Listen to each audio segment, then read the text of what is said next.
was ruined. And in that one moment, I lost my last chance to... To what? to not be the Riddler. Welcome to Watch Mojo, and today we're counting down our picks for the top 10 most tragic Batman villains. Why don't they ever understand? I'm not a baby. I'm not a child. I'm just different. The monster who took you from me will soon learn that revenge is a dish best served cold. Yes, I admit it. As unprofessional as it sounds, I had fallen in love with my patient. For this list, we'll be looking at some of the most sympathetic enemies the Dark Knight has ever gone toe-to-toe with, showing that they aren't all just psychotic monsters. We'll be diving into some heavy story elements, so expect spoilers ahead. Which villain do you think had it worse? Let us know in the comments who you think was the most tragic of the Bat's rogues gallery. Number 10. Joker. He comes at me with the knife. Why so serious? He sticks the blade in my mouth. Let's put a smile on that face. Sometimes all it takes is one bad day, and an ambiguous one at that. Joker's origin is constantly shuffled around, but each story usually has a tragic element mixed in. One day, he could be the son of a violent parent. Another day, he could be a struggling comedian who wanted to support his pregnant wife. Or he could have just been a mentally sick man crushed by society's toxicity. How about another joke, Murray? No, I think we've had enough of your jokes. What do you get? I don't think so. When you cross a mentally ill loner with a society that abandons him and treats him like trash! Call the police. But the various origins do tend to have one tragedy element in common: falling into a vat of chemicals and emerging horrifically disfigured and off his gourd. No matter the story, it sadly all ends the same. One bad day that drove him to become the clown prince of crime.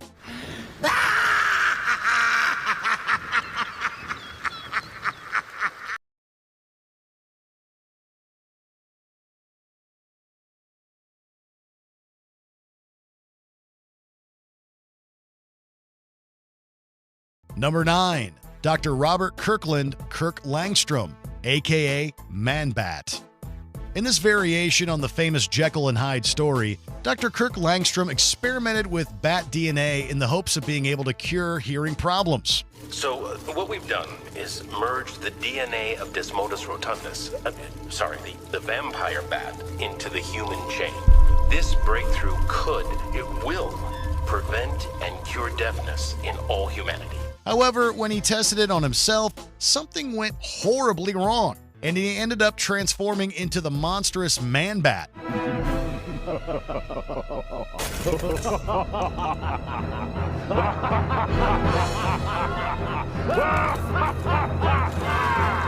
While Batman did help reverse the transformation, that didn't mean the beast was gone for good. In fact, more than once, he's found himself becoming Man-Bat, sometimes on purpose, sometimes involuntarily.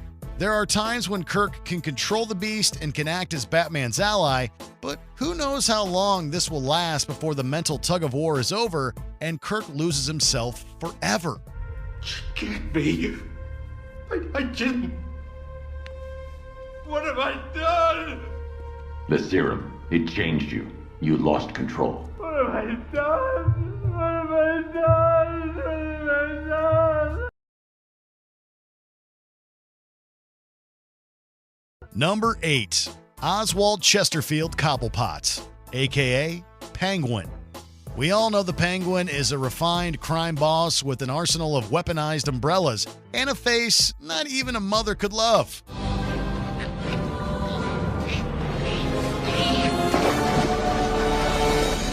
His upbringing, however, was even less attractive. He was tormented as a child because of his penguin-like appearance and didn't have any human friends. Unfortunately, not even his family's wealth can buy him happiness, as he remains an outcast of society because of his deformities. You said it yourself. That fat bird would never get invited to a party like this. Not with those clothes, that waddle, those flippers. In some versions of his childhood, not even his own family wants him around and is quick to reject and neglect him. I was their number one son, and they treated me like number two. But it's human nature to fear the unusual. There's a price to pay for such shallow prejudice, and in this case, that price is the creation of one of Gotham's deadliest criminal masterminds.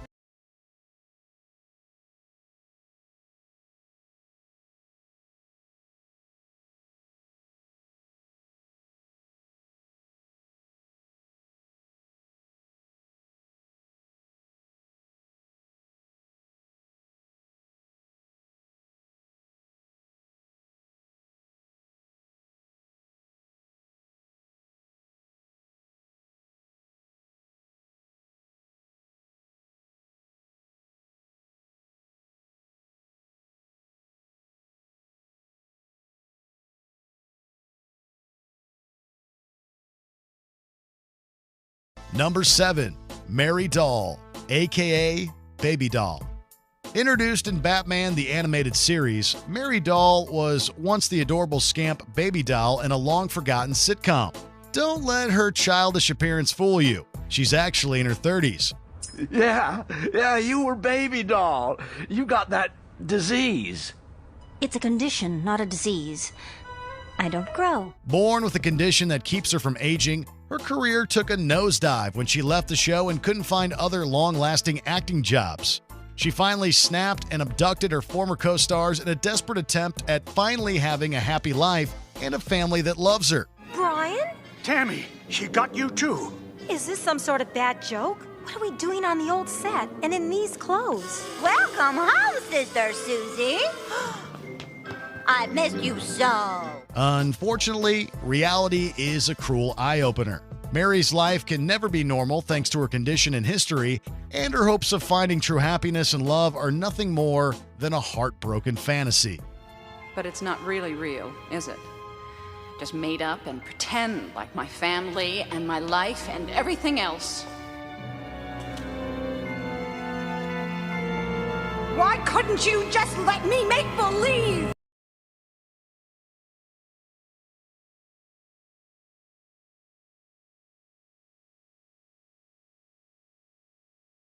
Number 6, Arnold Wesker, aka Ventriloquist. This poor guy doesn't look like much of a threat, but there's a dark side hidden behind his timid appearance. Batman, we're talking real trouble. What are we gonna... Hey, who you talking to, creep? He's just a hired help. I'm the boss here. A tragic event early in Arnold's life caused him to develop a dissociative personality disorder, which led to him creating a ruthless mob boss persona for his disturbing puppet, Scarface. I patched my wounds as best I could and crawled out. I hid in a store. An abandoned magic shop. That's where Mr. Scarface found me. While Scarface runs the operations, Arnold himself usually takes the backseat as the dummy's chauffeur, basically making him a slave to his second personality. The most tragic part is that even if he can overcome his disorder, there's no telling how long it will last before he suffers a total relapse and goes back to being a dummy's dummy. No. Well, I'm coming back, and I got a score to settle with you. No, please, it can't be. Nobody pushes Scarface around.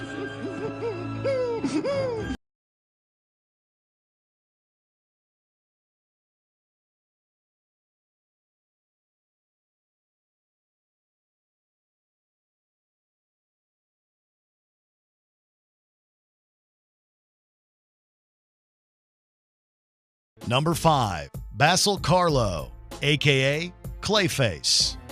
Admittedly, Basil Karlo, the original Clayface, had a less sympathetic upbringing in the original continuity.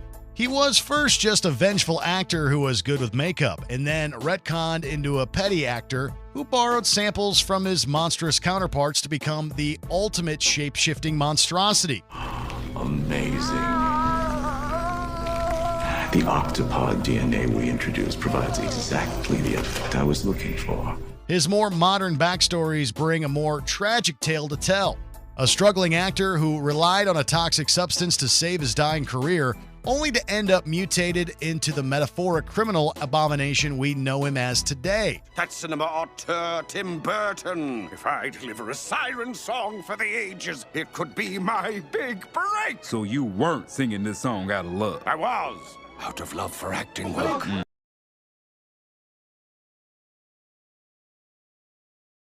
Number 4, Harvey Dent, a.k.a. Two-Face.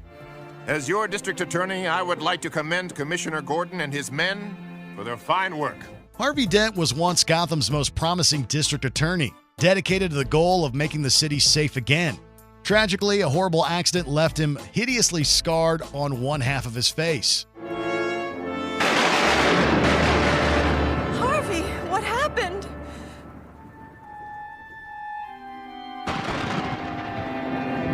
Harvey. After that, something snapped inside Harvey and he became Two-Face, an unhinged criminal mastermind with a double-sided gimmick. He relies on flipping a coin to decide whether he acts like a hero or villain, believing that this is the only source of fairness in the universe. As he himself once said, "You either die a hero or you live long enough to see yourself become the villain." Sadly, he became the latter and a slave to luck and chance because of life's unfairness.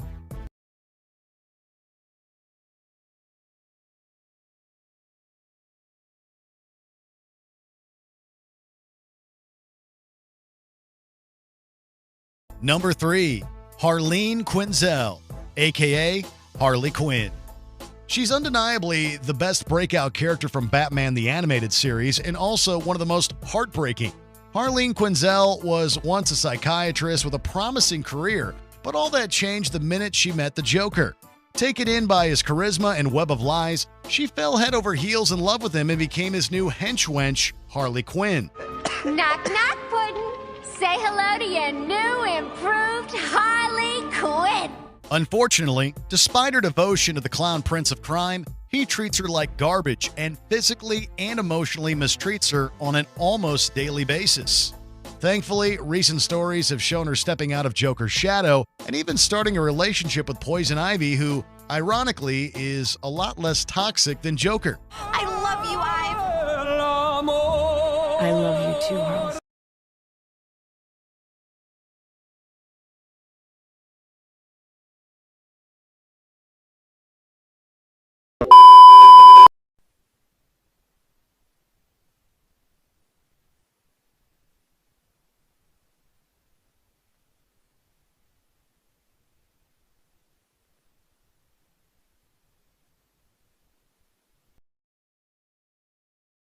Paige Monroe, a.k.a. Calendar Girl. No, don't look, please. Oh, no. She's beautiful. She can't see that anymore. All she sees are the flaws. Waylon Jones, a.k.a. Killer Croc. He looked like a monster, so they treated him like a monster. And he became a monster. Andrea Andy Beaumont, a.k.a. Phantasm. You? But he paid you. Dad?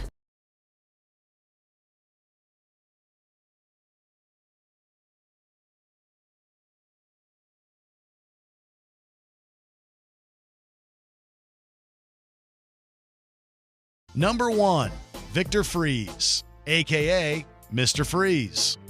When we first met Mr. Freeze, he was just another gimmicky baddie. But when his character was reinvented by Batman the Animated Series, he became the most tragic villain of all. Victor Freeze was a scientist hoping to cure his wife of her fatal disease, but a lab accident left him incapable of surviving outside of freezing cold temperatures or his cryogenic suit. Get out! Get out! Nora! Nora! While his demeanor is and his actions are as cold as his element, he never wanted to be a villain. Everything he did was for the one shining light in his life, his beloved Nora, and he's been denied a chance to be happy with her. That hurts worse than any punch Batman can throw. The cryogenic technology invented by Nora's husband, which tragically transformed him into the criminal Mr. Freeze, was credited by Dr. Johnston as having saved her life. It's a shame Victor Freeze will never know.